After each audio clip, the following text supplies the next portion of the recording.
Hey folks, welcome to the Garden Canvas. Today I wanted to show you guys how to plant cool season flowers very easily just using a bag of mulch or a prepared bed.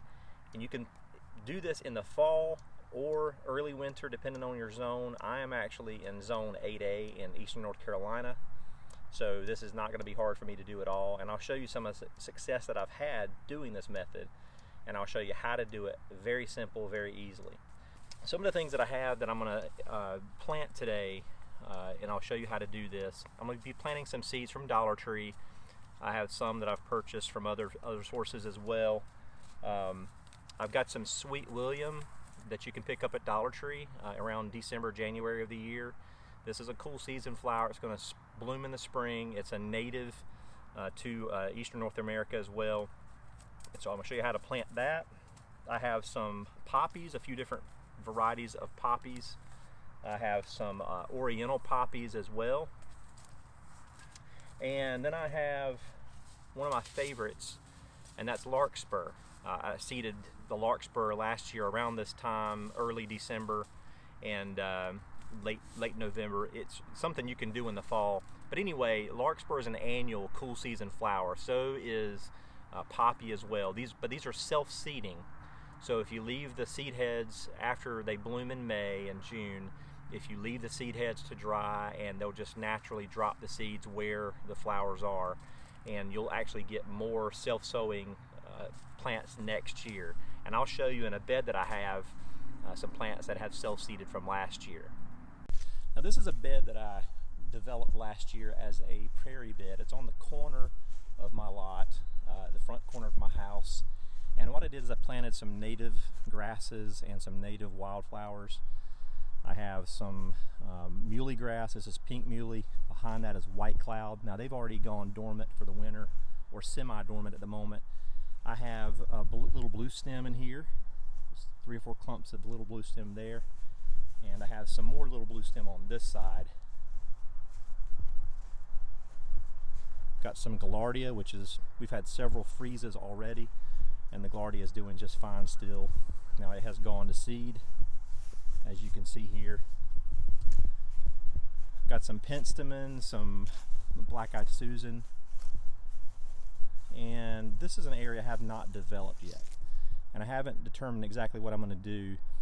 This is actually a Shindo viburnum, and so I'm going to go ahead and plant some larkspur in this area, because I don't mind if some of these cool season flowers sprout in here and continue to reseed year after year, because it makes a beautiful display for our area around mid-June, or mid-May I should say. Different parts of the country, if you're in a cooler zone, it's probably going to be early to mid-June. But I'm going to show you how I'm going to apply the seeds to this bed in an easy way, just using bagged compost or some other type of compost that you can find, if you can find bulk compost at your local landscape supplier. Now the first thing I'm going to do is remove any weeds that I have in the area, and I'm going to use my scuffle hoe to do that real quick. But you want to make sure it's pretty weed free. I've actually got some wild onions in here, so I'm going to grab my Pro Plugger and remove these real quick. Now one of the reasons I want to use the Pro Plugger to get these wild onions up is because these have bulbs in the ground, and so if I just cut these off, they're going to continue to sprout back up. So I'm going to try to remove all the bulbs by using the Pro Plugger.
Okay, so I'm a bit out of breath right now after weeding this bed, but now I'm ready to go ahead and put in my seeds by laying the compost layer down. I'm going to lay about 2 or 3 inches of compost on top of the ground. That's going to do 2 things. First, it's going to basically shade out any remaining weed seeds that might be in this bed. It's going to give a surface for the seeds to grow into and allow you to just go ahead and sow those seeds without a lot of work. There's no plants to plant, just a matter of letting the seeds be on the ground, and as they're ready they'll germinate and bloom for you in the spring. So let's go ahead and put down some compost. I've got a bag of inexpensive compost here. For this type of planting, you don't need anything that's super high quality. Obviously the higher quality compost, probably the better your results, but I'm not truly worried about that in this situation because these seeds are pretty inexpensive, but that's completely up to you as far as what do you want to spend. I'm gonna go ahead and place the compost in this area.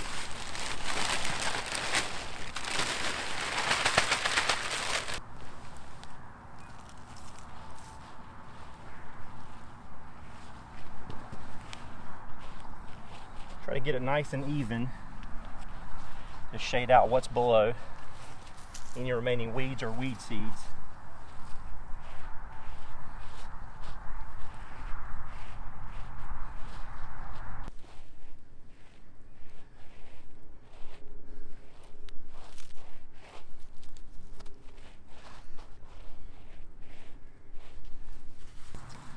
All right, so what I'm going to do now is I'm going to go ahead and put in first my Larkspur. Larkspur can just be lightly scratched into the surface, and so I'm just going to use my fingers just to kind of lightly scratch over that, and then I'm going to place some of the Larkspur seed, just sprinkle it onto the ground.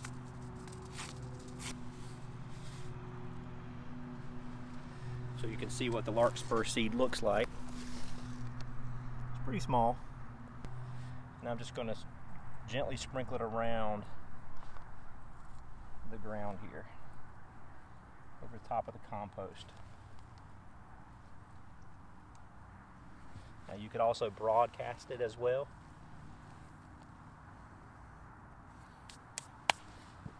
And then I'm going to place some poppy seed in there. That's going to be the very last. Before I do that, I'm going to put in some of the Sweet William. And the poppy seed will be last because the poppy seed cannot be scratched in. It basically needs to rest on the surface. So I'm going to go ahead and put in some Sweet William. And the Sweet William came from Dollar Tree as well. So you can see what that seed looks like.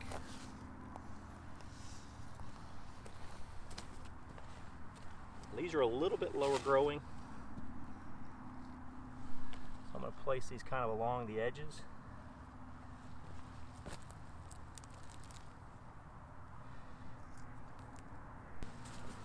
I'm going to scratch those in lightly.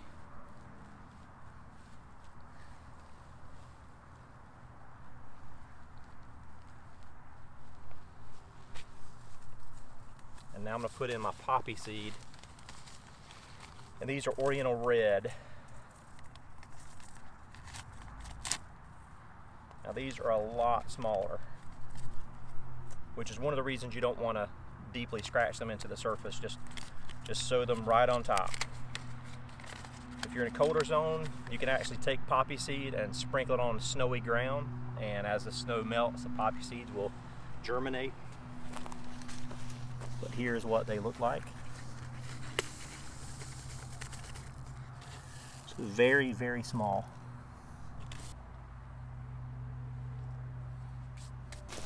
Now I'm going to place more compost in this area just so it's a broader area.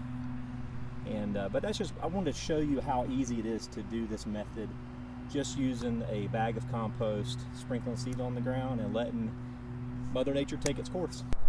This is a bed that I did last year. I actually featured it in another video, but I basically took a big pile of wood mulch and put it on top of the grass here about 12 inches thick just to kill the grass underneath. And that was last year, in fact, right at a year ago now. And it has just turned into a very rich organic material as these wood chips and mulch have broken down. And so I've taken some of that now and I've spread it this way on top of cardboard just to extend this bed out. You can see my bed line that I've painted out on the ground. And so I'm planning on landscaping this area as well.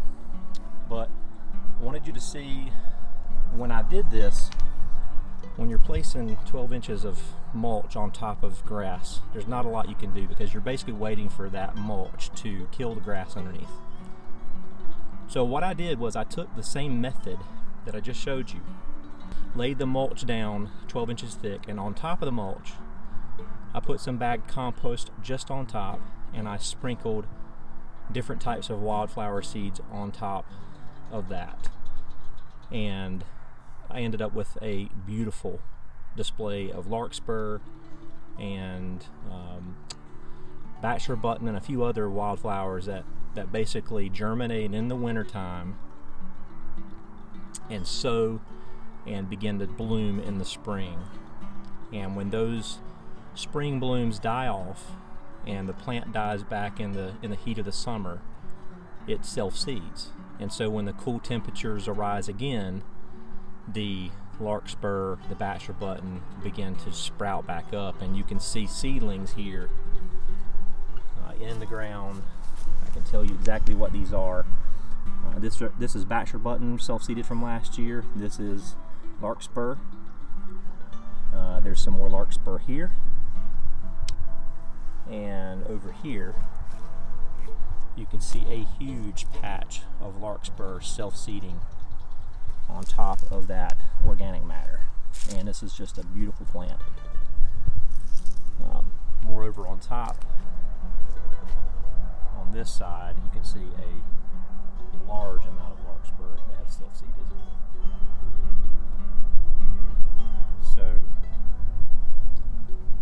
just a wonderful way of making a bed like this as you're waiting for the ability to plant shrubs and hardy annuals and things like that, or hardy perennials I should say. You can still have something beautiful. Basically using spring blooming flowers as a cover crop on top of a decaying bed of mulch. So anyway, thank you for watching. I really appreciate it. I hope this video was helpful to you, and we will see you in the next video. Thanks.